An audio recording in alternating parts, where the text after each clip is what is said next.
Hey guys, this is Spartacus here and welcome to another video, and today I'm going to be talking about bad Call of Duty players. And it's such an interesting topic, just bad Call of Duty players. Like, what is a bad Call of Duty player, right? Well, for me, a bad Call of Duty player is someone who has lower than probably a 1 KD ratio. To me, a 1 KD ratio is absolutely terrible, at least for me anyway, because if I had a 1 KD ratio in a Call of Duty game and I reached Master Prestige, I would consider myself a really crappy player, but that's just me personally. But every time I see someone with a lower than a 1.0 KD ratio, then I don't think they're that good of a player, Now, of course, that person might actually play the objective a lot, and might actually have a good win-lose ratio, which is, of course, good, but they don't really know how to handle kills very well, because there is a way where you can still have a high KD ratio and also a high win-lose ratio, and those people are kind of considered the good Call of Duty players, right?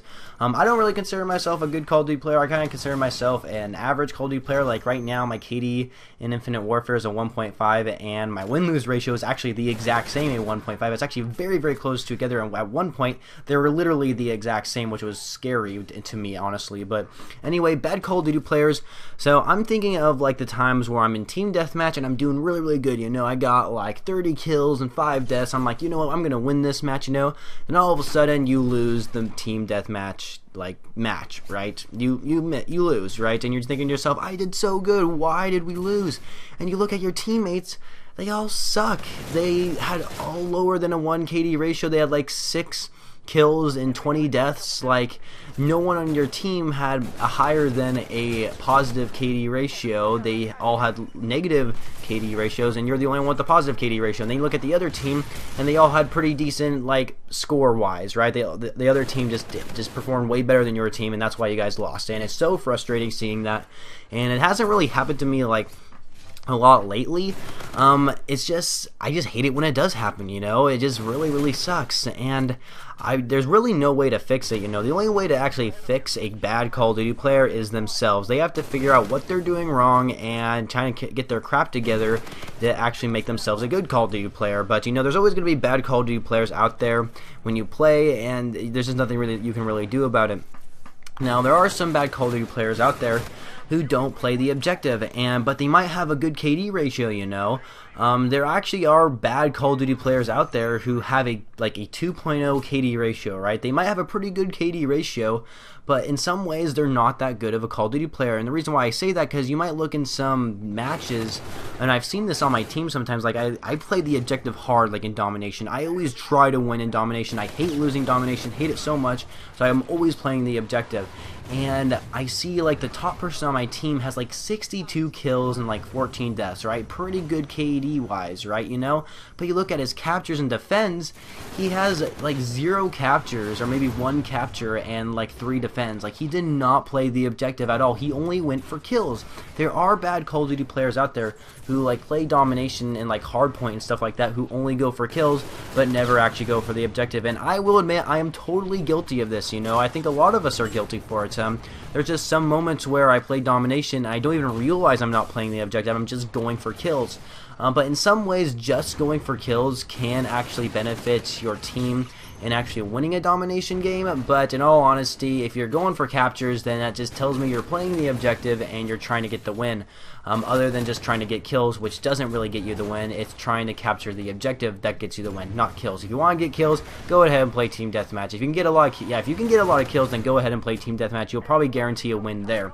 But there's also noobs out there, right? Like noobs, there's especially Christmas noobs, because Call of Duty always comes out right before Christmas, like the month before Christmas, and so a lot of kids out there, kiddos, are going to be getting Call of Duty games for Christmas, and those are going to be the noobs, right? Those are Christmas noobs, who are players that are experiencing the game for the first time, so they won't be very good, so that means I have a good chance of kicking their ass, basically, and I'm actually probably going to be swearing a lot in this video, because for some reason I just feel like swearing. I don't know why, it's just kind of weird. But yeah, noobs, people who play the game for the very first time, there's always going to be noobs out there. There's nothing you can change about that as well, unless you unless they release a Call of Duty game where it's only players who have played the franchise for 5 years or something like that. I don't know how that would work out, but that would never happen because of money-wise, because you know Activision and how much they need money. But they don't need it, but want it. But anyway, the point is, noobs, yep, they play it for the first time. They're going to be naturally bad, and really, it sucks having them on your team because they're not going to be any help to you at all, which is very disappointing. And also, like, there's people out there who have made play of Call of Duty a couple years in a row, but haven't really improved very much. Like they're bad habits, you know. A lot of us Call of Duty players do have bad habits, including myself. I do have bad habits I've actually been trying to fix a lot lately to make myself a better player. But there's some people out there who are just doing terrible in the game, right? They're just not doing very good, and what they need to do is actually switch their class. If you're using a class that isn't working out for you, don't stick with it for the entire match. Change your class. Change it to another weapon that's actually suitable for the map, you know.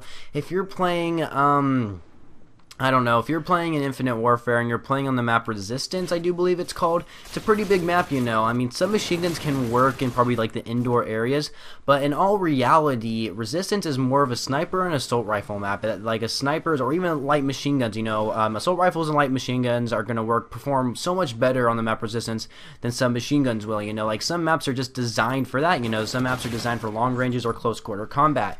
And so switch your class, you know. If your class is not working very good, if you're not doing very good, switch up your class. Maybe it'll change the way you play and something like that. It's just something to think of, you know. Like some Call of Duty players really need to do that. But you know, there are a lot of Call of Duty players out there who have played Call of Duty for a very long time, and they're solo players like me, you know. Like I do occasionally play with friends once in a while, you know. Like I very rarely play Call of Duty with friends where we fill up an entire team to go up against like someone in domination. You know, it's very rarely we ever have 6 people on my lobby as like all of us friends. I'm just mostly a solo player. Like 99% of the time, I am a solo player when I play Call of Duty. And so, what some people out there are like, when there's other solo players out there, some of them kind of realize that they cannot get as much wins as they want to in like team game modes compared to when they play like gun game or free for all, you know. Free for all is a very good example of not having teammates, you know. Of course, we all know free for all, you're by yourself. You have no team. You are by yourself against everybody else, you know. So, and a lot of people play like just switch to free for all. They stop playing domination and team deathmatch. They go straight to free for all because they know they can rely on themselves. They don't have to rely on teammates anymore. They can just they have to rely on themselves because they know what they're capable of. They know how they can perform in Call of Duty, so they play free for all, and they know they can get more wins than they probably would in like team deathmatch or something like that. So, and that's actually very true. Like I've played free for all. Like recently, I've actually went and hopped on free for all, and it felt very, very relaxing compared to when I was playing like team deathmatch or something. Because team deathmatches has sweaty tryhards in it, you know, and you're gonna go up against sweaty tryhards all the time, and then you're gonna have like noobs on your team. It's just not very fun. But in free for all, you don't have to worry about teammates. Everything is on yourself. Whatever you do is how the game goes, you know. And so a lot of people just switch to free for all, and they just go ham, you know. They just do very, very well, and there's not very many people who actually play free for all, which is quite interesting because I think people would rather have teammates than actually perform by themselves, you know. But there are people out there who don't play any team game modes. They only play free for all, which I don't know how they do that because I feel like I always have to mix it up all the time playing different game modes and all that kind of stuff. But yeah, bad Call of Duty players, you guys, bad Call of Duty players. They're going to be there. They're never going to go away. But, you know, some of those bad Call of Duty players, like me, back in Modern Warfare 3, when I first started playing, I was a terrible Call of Duty player. My average KD ratio was like a 0.69 or something like that. I was a horrible Call of Duty player, and I totally admit that. I remember the very first time I started playing Call of Duty back in Modern Warfare 3, I would get no kills. I would get, like, 20 deaths, and I'm just like, how the heck do people play this game? I even thought that to myself. I'm just like, how the heck do people play this game? I can barely get a kill. And then once I did get a kill for the first time, I was so happy. I'm like, holy crap, I actually killed someone, you know. And then look at me now. I'm starting to have an average KD ratio of a 1.5. I'm starting to improve so much more, which is very, very good, you know. It's good that I'm improving. And, you know, but, you know, like I said before, there's going to be bad Call of Duty players out there, and it sucks when they're on your team, especially because it just makes your team, it just makes you lose. It just makes you lose the match, and it's just going to go on your record, and it just sucks, you know. You hate it when you have bad teammates.